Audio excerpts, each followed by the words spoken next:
ketemu lagi dengan saya Ruri Asururi, praktisi hipnotis dan hipnoterapi.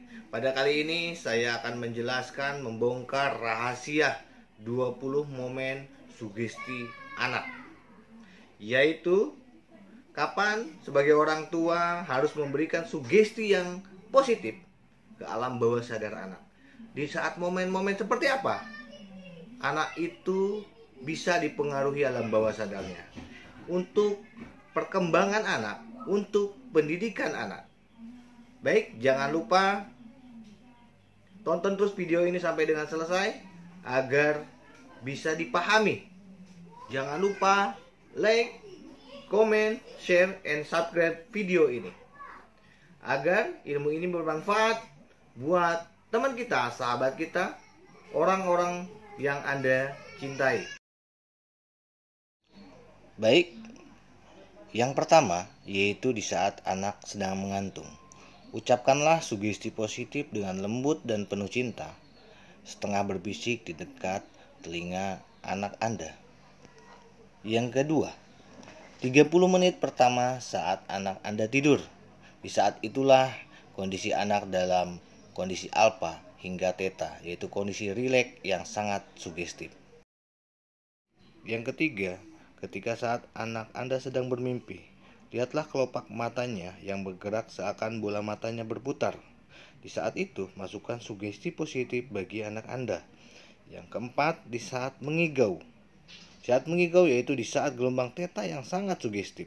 Peluk anak Anda dan belai dan ucapkan sugesti yang positif buat anak Anda. Yang kelima, 30 menit sebelum bangun. Di mana di momen inilah orang tua bisa menyisipkan sugesti positif dengan berbisik lembut penuh belayan. Yang keenam, saat fokus membaca buku, di mana momen ini anak dalam kondisi alfa. Jangan menyentuh agar pikiran sadarnya tetap fokus ke buku. Pastikan saat Anda bicara anak semakin fokus. Yang ketujuh, saat anak Anda main game. Di saat itu, anak Anda sedang fokus sehingga gerbang pikiran bawah sadarnya terbuka lebar. Coba panggil lembut untuk memastikan bahwa pikiran sadarnya tidak menghiraukan Anda. Setelah itu, berikan sugesti yang positif buat anak Anda. Yang kedelapan, saat anak Anda nonton. Biarkan anak Anda fokus dengan TV-nya atau dengan videonya, lalu masukkan sugesti positif ke pikiran bawah sadarnya. Yang kesembilan, saat asik menggambar atau menulis.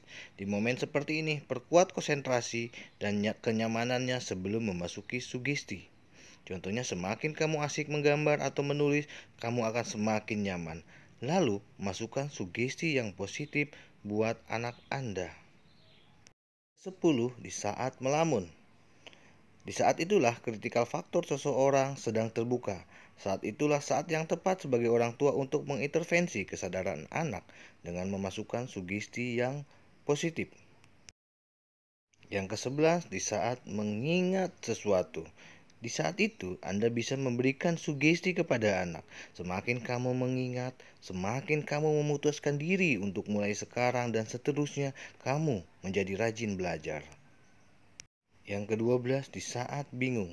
Di saat inilah gerbang bawah sadarnya terbuka. Di saat itu, berikan sugesti yang positif kepada anak Anda.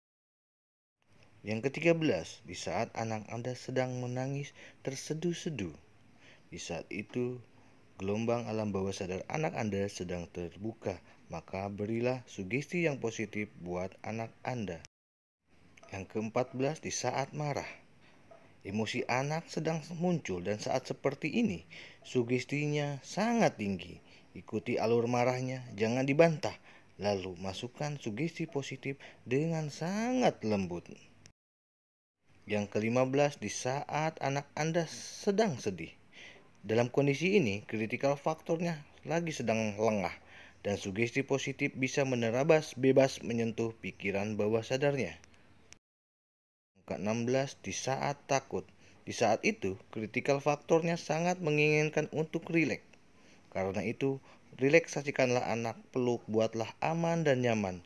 Lalu masukkan sugesti positif buat anak Anda. Yang ke-17, di saat berdoa. Saat berdoa, gelombang otak turun memasuki kondisi alfa atau theta. Berdoa adalah momen sugestif saat Anda memimpin doa bersama anak. Masukkan sugesti positif dalam bentuk akuan sehingga bagi anak Anda, sugesti positif itu menjadi slave sugesti. Ke-18, saat terpana atau terkagum, baik terhadap mainan ataupun kepada seseorang.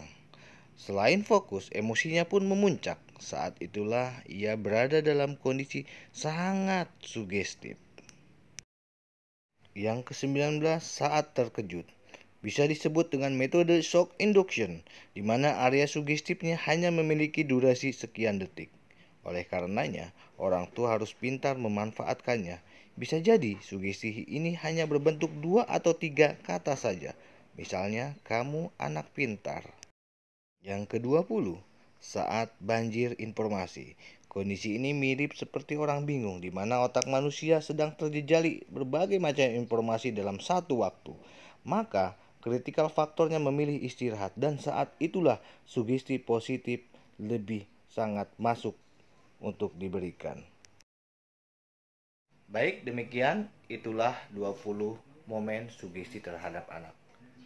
Ingat dengan catatan, di saat memberikan sugesti kepada anak, jangan menggunakan kata tidak boleh, jangan, tidak bisa, tidak mau, tidak mampu, dan kata-kata negatif lainnya.